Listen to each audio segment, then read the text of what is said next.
Hello, this is Wes Mullins coming to you live from Nicholasville, Kentucky. It might be a little hard to hear. I'm walking down to my creek and the wind is really picking up. I'll just say that. So we are about to release our new book,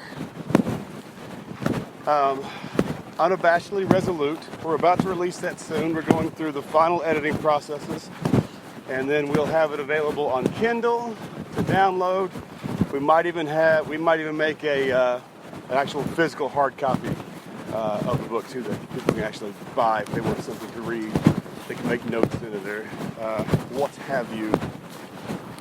So,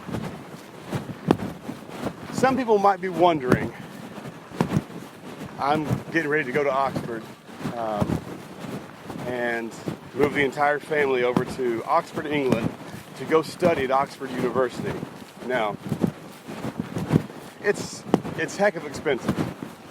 I think we're looking at a possibility of needing right around $50,000 for us to be able to live there. Dina is applying for a job over there. So those of you who are prayer warriors, those of you who feel like that you can pray and will the things that are supposed to happen, we ask that you do that. We ask that you just also pray for God's will as we go forward and do this. We really feel like this is what He's wanting us to do. This is what we're supposed to be doing.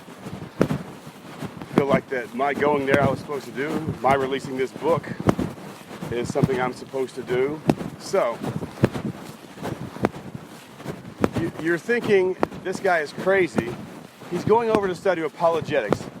What the heck can you do with an apologetics degree? Now, if I'm talking to you like my dad talks to me, or my dad used to talk to me, it would have been the equivalent of him saying, so you're going to take underwater basket weaving and modern dance, huh?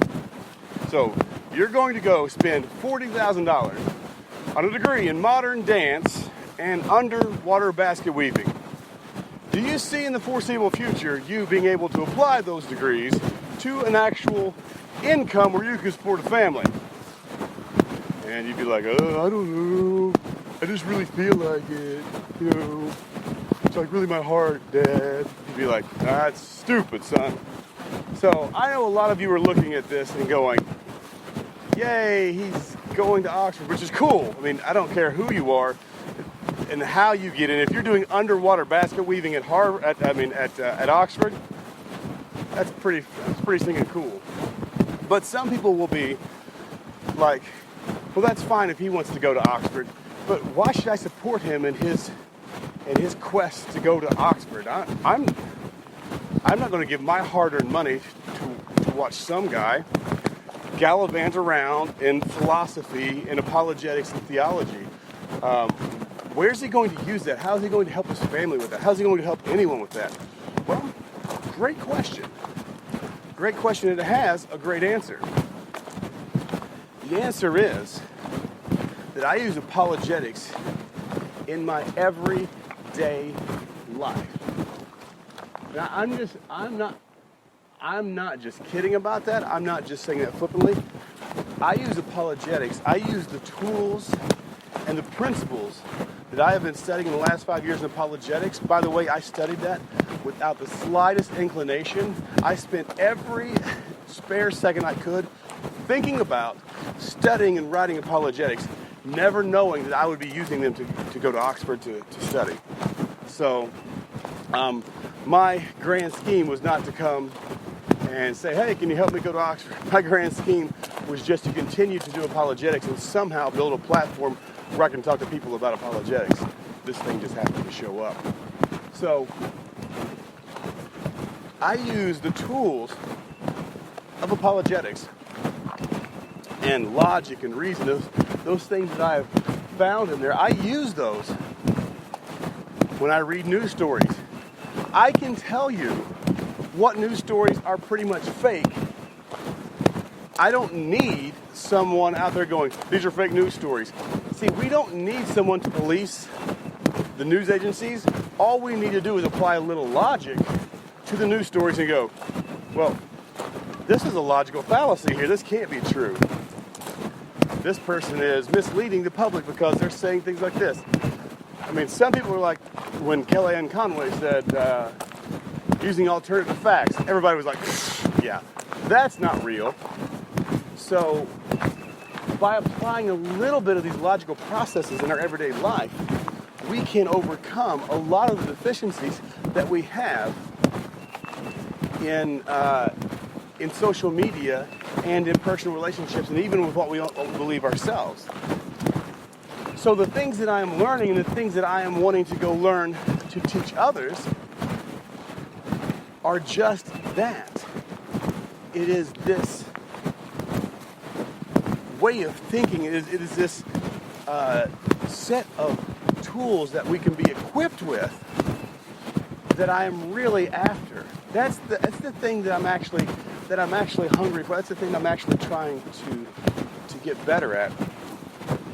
And I've been doing this now, say, for 5 years, maybe 6 years, and I think things are going rather well. But the thing is, I get to go listen to some of the greatest minds in the 20th and 21st century. Some of these guys are old, older than me.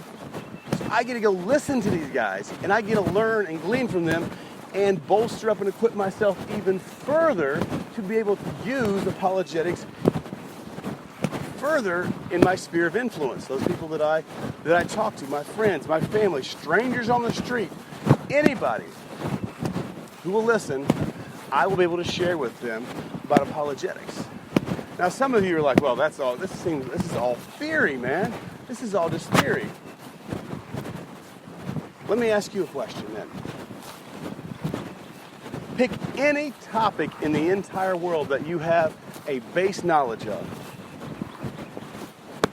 Donald Trump, Hillary Clinton, Jesus Christ, God, the Apostle Paul, your father, your mother, your kids, the economy, Ford versus Chevy, anything you want to think of. And I want you to think about that thing, and I want you to make a declarative statement about that. I believe this about this. I believe God does not exist. I believe God does exist. I believe Jesus is God. I believe Jesus was a good guy. I believe that Ford is better than Chevy. Anything that you want to say. Once you say that statement, I want you to think about this next question I'm going to ask you. And I want you to think very hard about how you're going to answer this next question. And for the next 24 hours, I want you to wrestle around in your mind on exactly how do you know what you're saying is absolutely true or even partly true. How do you defend what you just said you believe to be true? How do you know what you believe is true?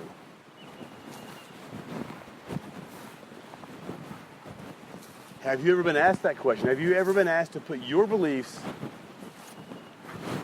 on the chopping block and to say, how do I know what I believe is true?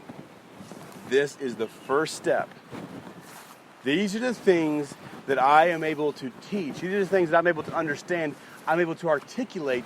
I'm able to help people come to grips with why they believe what they say they believe and be able to defend it. So, on whatever random statement you made, you now have to begin to think, why do I think this is true, and how do I know this is true? Is it true? Could it be false? Could I be wrong? So for the next 24 hours until I come back with another little podcast here, I want you to think about this. I want you to think about how you know what you think you know is true.